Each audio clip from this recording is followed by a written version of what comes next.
Durante décadas, la Unión Soviética ha sido el gran monstruo que amenazaba la humanidad, la libertad y la democracia. ¿Sabes cuál? La Unión Soviética. La Unión Soviética. La Unión Soviética.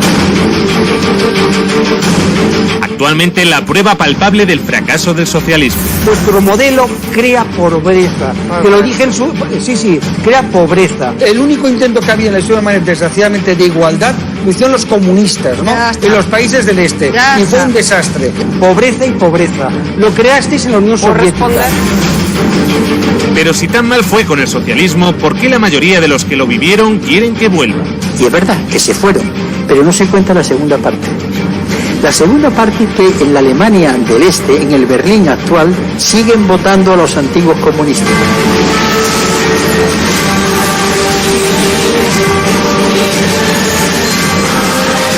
A continuación, vamos a ver lo que no nos han contado sobre la Unión Soviética.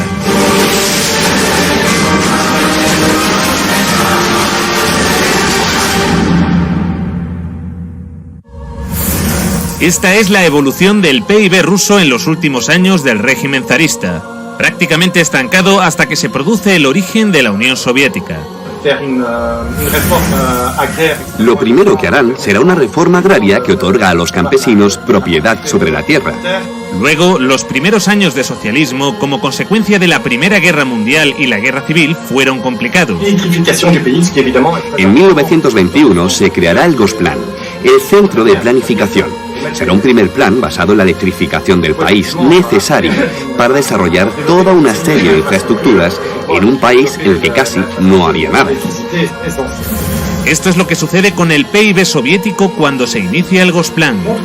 Lo que muestra que la manera en la que los soviéticos habían organizado la economía no era un fracaso para nada. Hasta 1970, el crecimiento era alto. A partir de entonces, entre 1970 y 1980, el crecimiento era menor. Y el crecimiento del bloque blanco algo mayor. Los mecanismos de bloqueo aparecen en esa época. La única caída significativa fue durante la Segunda Guerra Mundial. Una guerra que, a diferencia de lo que nos vende Hollywood, fue ganada a los nazis gracias a la Unión Soviética.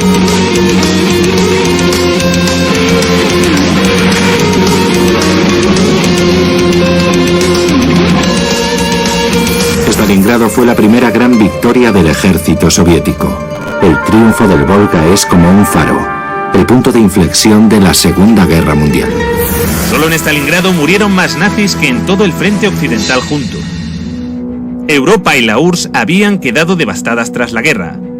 Elaboraron lo que más tarde se convertiría en el Programa de Recuperación Europea, que lograría levantar nuevamente a la Europa occidental. Europa necesitó que los Estados Unidos inyectaran cantidades ingentes de dinero para relanzar su economía. La Unión Soviética no. La URSS se desarrollaba más rápido que los países avanzados. No muchos países lograron cifras de desarrollo igual de rápidas. Algunos países de Asia del Este, tras la Segunda Guerra Mundial, lograron altos niveles de desarrollo, pero en la época era inigualable. En el año 1963, Rusia había pasado de un sistema monárquico con una economía agrícola atrasada a multiplicar por 52 su volumen industrial gracias a la economía planificada. La primera vez en la historia que un país alcanza tales cotas de desarrollo sin esclavizar o robar los recursos naturales de países subdesarrollados como hace Occidente. Y la calidad de su industria a menudo superaba a la occidental. En la antigua Alemania del Este, la economía comunista más eficiente, las normas estipulaban que las neveras y las lavadoras debían funcionar durante 25 años. Compré esta nevera en Alemania del Este en 1985. Tiene por lo menos 24 años. Nunca he tenido que cambiar la bombilla. Tiene casi 25 años. En 1981, una fábrica de Berlín Este empezó a producir una bombilla de larga duración. Los responsables de la fábrica presentaron la nueva bombilla en una feria internacional en busca de compradores occidentales. Cuando los fabricantes de Alemania del Este presentaron estas bombillas de larga vida en la feria de Hannover de 1981, sus colegas del oeste dijeron: «Os quedaréis sin trabajo. Los ingenieros de Alemania del Este dijeron, no, al contrario, conservaremos nuestros trabajos si ahorramos recursos y no malgastamos tungsteno. Los occidentales rechazaron la bombilla. En 1989 cayó el muro de Berlín. La fábrica cerró y la bombilla de larga duración dejó de producirse. El socialismo logró también mejorar de manera notable la calidad de vida de los ciudadanos. La vida de los soviéticos mejora en muchas cosas. La educación, la salud, el trabajo. Pero a cambio la gente paga un precio muy alto. Desde Moscú, los dirigentes del Partido Comunista gobiernan con mano de hierro los diferentes pueblos y naciones que forman la Unión Soviética. Junto a los errores y a veces horrores, los rusos comieron por primera vez con los comunistas. Tuvieron educación con los comunistas. Tuvieron sanidad con los comunistas. La esperanza de vida subió de 40 a 70 años en 4 décadas y la mortalidad infantil se redujo en casi un 90%. Entre 1920 y 1921 hay una hambruna terrible. La guerra destruye la agricultura y además la guerra se da en los territorios más fértiles. La economía planificada también logró resolver esto, tanto que el promedio de estatura aumentó, consecuencia de las mejoras en la alimentación tras la Segunda Guerra Mundial. Esta gráfica muestra los niveles de ingesta calórica per cápita en Europa y los Estados Unidos. Aquí abajo, España. Por encima de todos, la Unión Soviética. Crearon también el primer sistema sanitario universal y gratuito del mundo. Los servicios sanitarios actuales de la URSS son el resultado de 40 años de evolución, experiencias e investigaciones. Forman un sistema unificado que se extiende a todas las disciplinas sanitarias y cuyas ramificaciones alcanzan a todos los centros de población que constituyen las 15 repúblicas de la Unión, llegando hasta las más pequeñas y remotas aldeas y zonas agrícolas. En el año 1980, la URSS tenía más médicos y camas de hospital que los Estados Unidos de América. También crearon el primer sistema educativo universal y gratuito en el que se incluía la universidad. Todo el material escolar lo proporcionaba el Estado. En los años 70, la URSS tenía 5 veces más ingenieros titulados que los Estados Unidos. Y mientras los Estados Unidos pasaban la Gran Depresión con un 23% de paro, la Unión Soviética alcanzaba la plena ocupación. Sus oficinas de desempleo permanecieron cerradas hasta el año 88. Y las condiciones laborales no estaban nada mal. Con la Constitución Soviética de 1936 se estableció la jornada laboral de 7 horas, pudiendo verse reducida a 6 o incluso a 4 para las profesiones más duras. La jubilación era a los 60. Para los trabajos más duros podía llegar a adelantarse a los 50. Solo hacían falta 20 años cotizados para cobrar la pensión completa. Los sueldos se cobraban al 100% durante las bajas por enfermedad, y también tenías derecho a bajas si tus hijos se ponían enfermos. La baja por maternidad duraba 1 año. De hecho, fue el país que consiguió las mayores cotas de igualdad entre hombres y mujeres. Antes, en la RDA de su juventud, la mujer era igual que el hombre, y a veces incluso superior. 9 de 10 trabajaban, había guarderías para sus hijos y tenían tiempo de ocio. Este sistema de seguridad social serviría de inspiración a la socialdemocracia occidental, que llevaría a los Estados Unidos y a Europa a su mejor época de la historia en bienestar y derechos. Entre esos derechos están el acceso a un trabajo útil y remunerado, el derecho a unos ingresos suficientes para proveer de una adecuada alimentación, vestuario y esparcimiento, el derecho de cada familia a un hogar decente, el derecho a una cobertura médica adecuada y la posibilidad de tener buena salud y gozar de ella, el derecho a una adecuada protección ante los temores económicos vinculados con la vejez, la enfermedad, los accidentes o el desempleo. El derecho a una buena educación. Luego llegaron los liberales y empezaron a joderlo todo, pero esto es otra historia. Para el resto del mundo, el aporte científico de la Unión Soviética, incluso en economía, aunque no sea totalmente científica, es notable incluso para Europa. El virólogo soviético Víctor Sanov presentó su plan para erradicar la viruela ante la Organización Mundial de la Salud. Por primera vez en la historia, la humanidad lograba eliminar una enfermedad gracias a una campaña de vacunación en la que la Unión Soviética tuvo un papel fundamental. Fueron los primeros que lograron poner un satélite en órbita, el Sputnik. Los medios de comunicación de todo el mundo estaban embargados de emoción porque el hombre había podido llegar al espacio. El cosmonauta soviético Yuri Gagarin fue el primer hombre en viajar al espacio. Valentina Tereskova, la primera mujer. La Mir, la primera estación espacial. Incluso el primer teléfono móvil.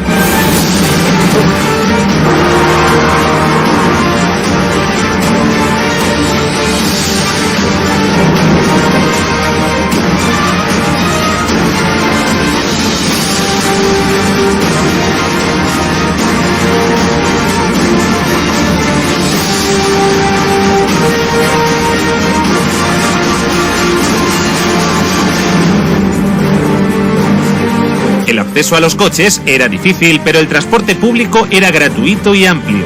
La red ferroviaria llegó a ser de las más grandes y desarrolladas del mundo. Nos enfrentamos al recorrido ferroviario más largo del mundo, el Transiberiano. Una sociedad que había logrado garantizar a todos los ciudadanos los bienes de primera necesidad. La vivienda, el agua, la luz o la calefacción no suponían más de un 30% del salario de un trabajador. Y si no podías permitirte una vivienda, el Estado te la regalaba. En la década de los 60 surgieron bloques de apartamentos en todas las ciudades soviéticas. Claro que estábamos contentos. Esperábamos esos apartamentos como el que espera a que el pastel salga del horno. Estábamos hartos de vivir con otras familias. Cuando nos mudamos nos pareció un paraíso. Vivimos aquí desde entonces y está muy bien. En Occidente, el socialismo causaba un enorme rechazo, entre otras cosas porque al no emitir casi deuda externa, los acreedores del FMI perdían una gran oportunidad de beneficiarse de la riqueza soviética. Sin embargo, mientras Reagan intentaba vender que el socialismo era un desastre, sus propios servicios de inteligencia le llevaban la contraria. En diciembre, un estudio de la CIA indicó que la URSS experimentó un crecimiento económico continuo y una mejoría en el nivel de vida de su población durante los últimos 30 años. Estos son 3 perros, uno americano, uno polaco y uno ruso. Están de visita, ahí el perro americano les explica cómo funcionan las cosas en este país. Y les dice, si la traes lo suficiente, alguien vendrá y os dará algo de carne. Y el perro polaco pregunta, ¿qué es la carne? El perro ruso pregunta, ¿qué es ladrar?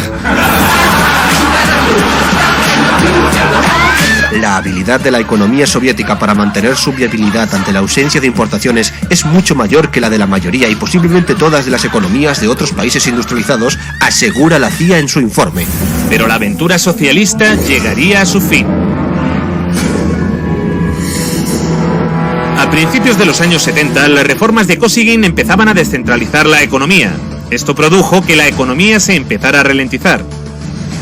15 años más tarde, Gorbachev, para arreglarlo, decide empezar a liberalizar más el mercado. En 1985 Gorbachev llega al poder y lanza la perestroika. Como él mismo decía, su intención era un socialismo a la sueca. Pero en lugar de relanzar la economía, lo empeoró más. En el año 89, el PIB de la URSS caía por primera vez en décadas. En marzo de 1991 se hizo un referéndum preguntando por la continuidad de la Unión Soviética. Los ciudadanos votaron a favor de mantener la Unión con casi el 80% de los votos. Pero Boris Yeltsin y los Chicago Boys tenían otros planes.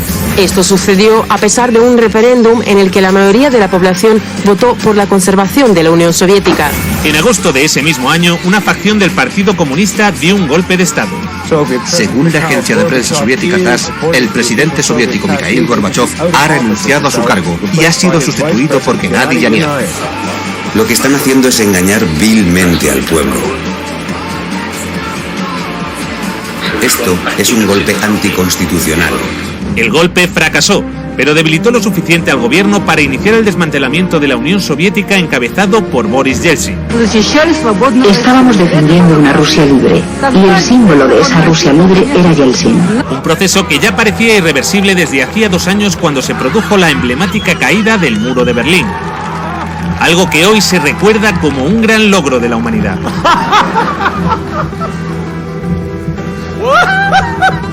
Aunque poco se habló de lo que sucedió después. El libre mercado llegó a Rusia y con él el caos. Se vendieron empresas estatales a precio de saldo. Gracias a la terapia de shock de Yeltsin, en 1992 los rusos consumían un 40% menos que en 1991. Un tercio de la población había caído en la pobreza y la gente tardaba meses en cobrar su sueldo. Con las medidas liberales llevadas a cabo por Boris Yeltsin, el PIB de Rusia experimentó una caída en picado durante los 8 años siguientes. La corrupción era generalizada y el crimen organizado se disparó. Moscú se convirtió en el nuevo salvaje oeste. Eso sí, han construido unos rascacielos de puta madre en Moscú. Se pusieron a la venta más industrias estatales, y así nació una nueva clase de empresarios multimillonarios con influencia política, los oligarcas. En 1998, el 80% de las granjas rusas estaba en quiebra y 70.000 fábricas estatales habían cerrado.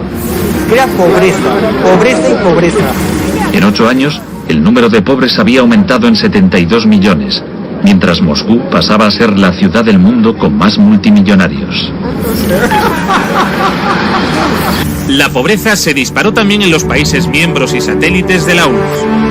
La antigua RDA fue una de las regiones que salió mejor paradas, pero también experimentó algunos retrocesos, especialmente en los derechos de las mujeres.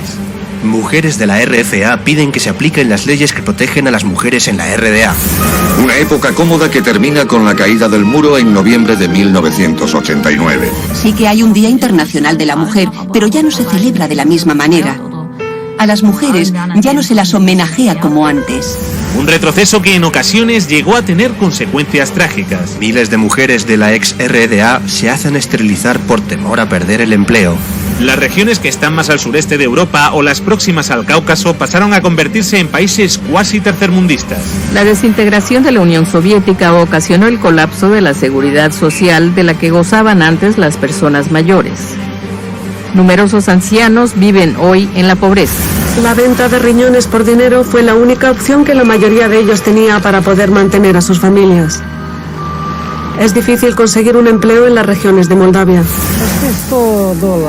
He escuchado que un riñón vale $95.000, o cerca de 100.000. Nos engañaron. Sé que no debí viajar a Turquía, pero necesitaba el dinero. Ahora ese dinero ha arruinado mi salud. Desde entonces, los latentes conflictos interétnicos que persistían en varias repúblicas de la URSS se intensificaron y desataron choques armados. Según diferentes datos, estos enfrentamientos se cobraron las vidas de decenas de miles de personas. Millones tuvieron que refugiarse. En Rumanía, ahora es habitual ver a niños viviendo en la indigencia en las calles de Bucarest.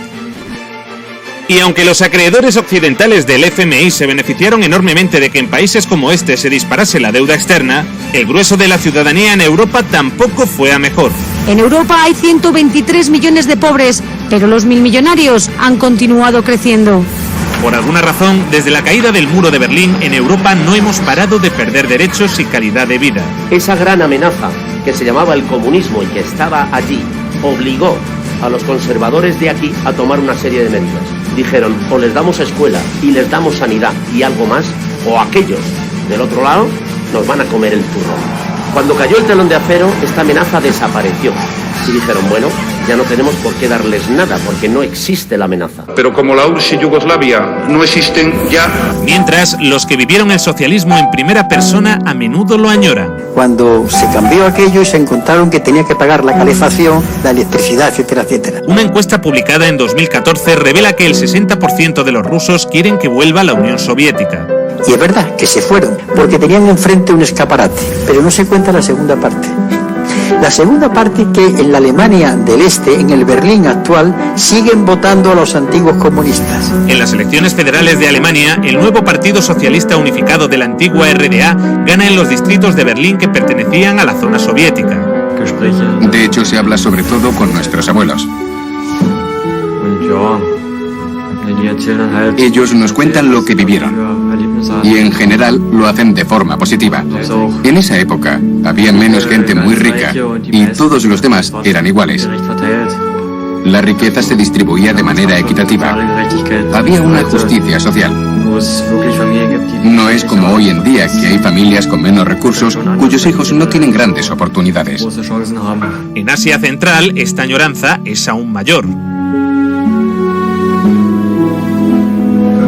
¿Qué opinas de tu actual generación? Nos hemos quedado huérfanos. Los países se separaron y nos perdimos. Quizá en 20 años hayan desaparecido. Creo que las cosas iban mejor antes, en la Unión Soviética. En el mejor de los casos, solo unos 600 aldeanos aún viven aquí. Pero cuando Kirguistán formaba parte de la Unión Soviética, la gente de todas partes de la República deseaba venir a este lugar. Todo funcionaba. Las fábricas, las plantas. Las personas vivían de manera igualitaria. Al comparar, yo elegiría el estado en el que vivía cuando tenía 7 años. Con la llegada de Putin al poder, la economía empezó a recuperarse. Se redujo la pobreza y la criminalidad. Pero los niveles de bienestar jamás regresaron. La desigualdad sigue en los niveles de la época de Yeltsin. La tasa de mortalidad en Rusia aún está muy por encima de los niveles de la era soviética. Y esto es en parte debido al deterioro del sistema sanitario, que ahora es de pago. No tuve que pagar por la escuela y la universidad, pero recibíamos una buena educación. Nos curaban de forma gratuita. En julio de 2010 murió de cáncer, mi prima. No pudo encontrar 30.000 rublos para una operación. Estuvo acostada varios meses. Las dolorosas inyecciones también las tuvo que pagar. De manera que sí, todo un logro la caída del comunismo. Un logro de la hostia.